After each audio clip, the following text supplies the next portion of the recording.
Nous, Polynis, en tant qu'ONG, nous sommes venus ici à la COP15 pour présenter l'appel de 100 scientifiques qui appellent à interdire les biotechnologies tant que leurs effets sur les pollinisateurs n'auront pas été étudiés. Dans cette tribune, les scientifiques montrent qu'on a une extinction des pollinisateurs qui est très inquiétante. Il y a une grande partie, presque la moitié des espèces de pollinisateurs connues qui est considérée comme en danger sur la liste rouge de l'IUCN. L'une des technologies qui alerte les chercheurs et qui va être discutée ici au sein de la COP, c'est le forçage génétique. Il s'agit de prendre un insecte génétiquement modifié en laboratoire et de faire en sorte que sa modification génétique soit passée à l'intégralité d'une population.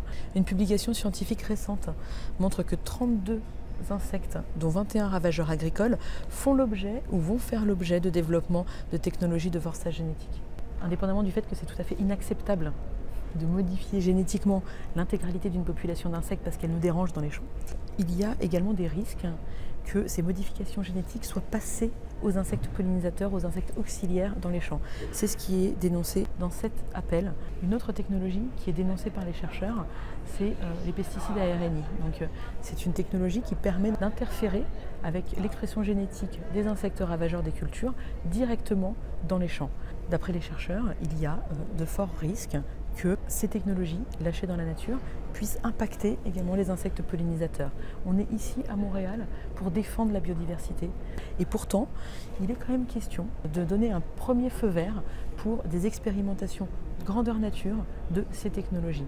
Ce sont des technologies aux effets irréversibles. On ne peut pas lâcher des insectes génétiquement modifiés dans la nature et espérer pouvoir les rattraper ensuite. Ce que demande Polynis, ce que demandent les signataires de cette tribune et ce que demandent toutes les organisations qui ici travaillent avec nous, c'est tout simplement qu'on applique le principe de précaution, qu'on confine ce genre de technologie dans les laboratoires et qu'on prenne le temps de regarder exactement les effets potentiels pour les pollinisateurs, pour la biodiversité, pour les chaînes alimentaires et l'intégralité des écosystèmes avant d'envisager de les relâcher n'importe comment dans la nature.